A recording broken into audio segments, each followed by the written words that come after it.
Guys, nauusan na naman po ng Eat Bulaga ang katapat na programa nito na It's Showtime pagdating sa pamamahagi ng papremyo.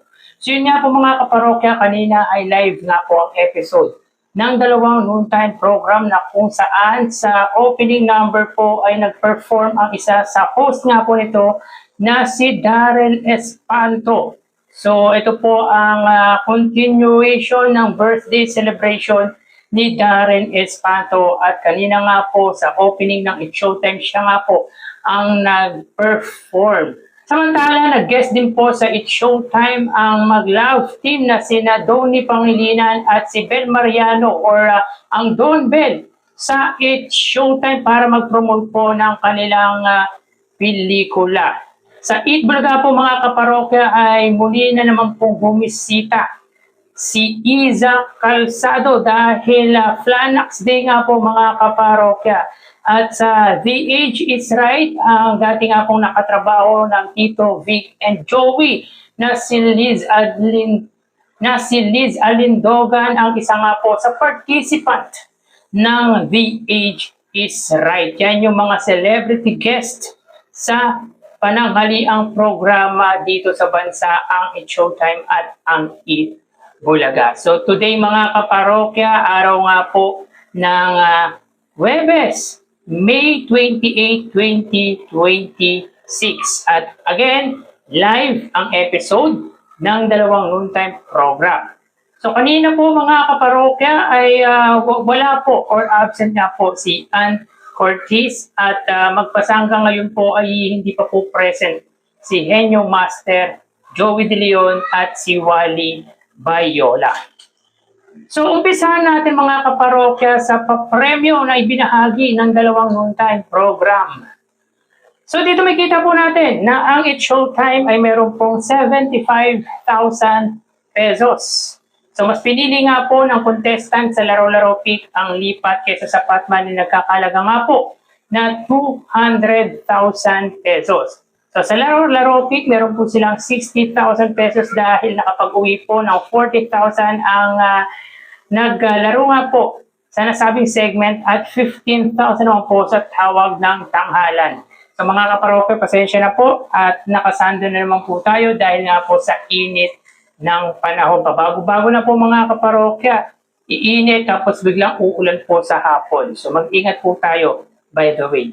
Samantala sa Eat Bulaga mga kaparokya, sila po ay may 170,000 pesos. So malaki po ang papremyo na ibinahagi ng Eat Bulaga at naungusan niya po dito ng Eat Bulaga ang It's Showtime when it comes sa prizes given. Sayang mga kaparokya, medyo maliit lang ang naibahagi sa The Age is Right sapagkat hindi nga po nakuha ang jackpot sa nasabing segment. 40,000 sana mga kaparokya kung nakuha ang jackpot. Subalit, yun nga po, hindi nga po nito nakuha ang jackpot round na 40,000. Pero nakatanggap po ang contestant ng 5,000 pesos.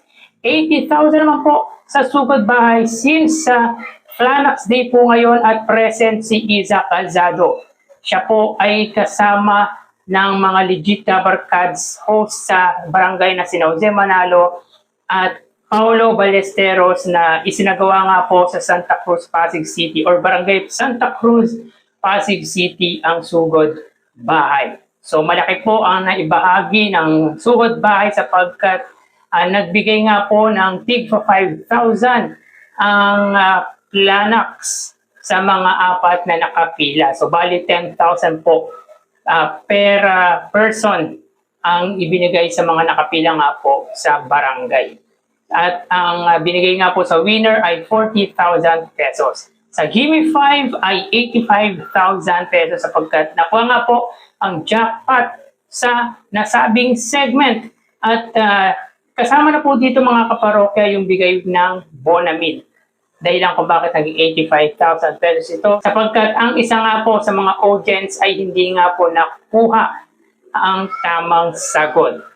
So, 170,000 para sa Eat Bulaga at 75,000 naman po para sa It's Showtime. So, dito ay naungusan or sabihin natin, dinomina ng Eat Bulaga ang papremyo sa araw na ito. At meron po silang total na 245,000 pesos. So try po natin mag-live mamayang gabi pag mayroon po tayong time para at least pag-usapan po ulit natin yung total prizes given ng dalawang noontime program sa loob nga po ng 4 na araw. Samantala sa advertisement naman po ng Eat Bulaga, so sila po ay may 44 TV ads. Sa unang gap po may 23 ads at sa ikalawang gap ay meron pong 21 TV ads.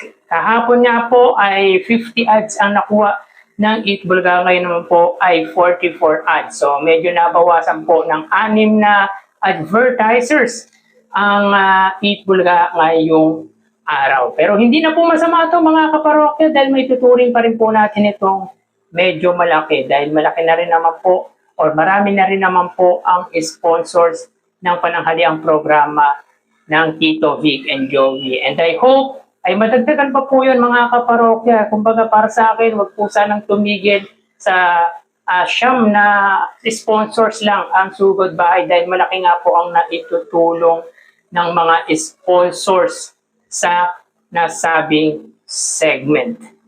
So dito mga kaparokya, meron na pong total na 171 ads ang Eat Bulaga sa loob nga po ng 4 na araw mula Lunes hanggang ngayong araw po. Noong Lunes ay may 41 ads, noong Martes ay 46, 50 naman po kahapon at 44 ads naman po ngayong araw. So mga kaparokya, pagpasensyahan nyo na po ulit sapagkat hindi po tayo nakapag-conduct ng online viewership ng dalawang noontime program. Sapagkat meron nga po tayong pinuntahan, nagpa-check up nga po tayo.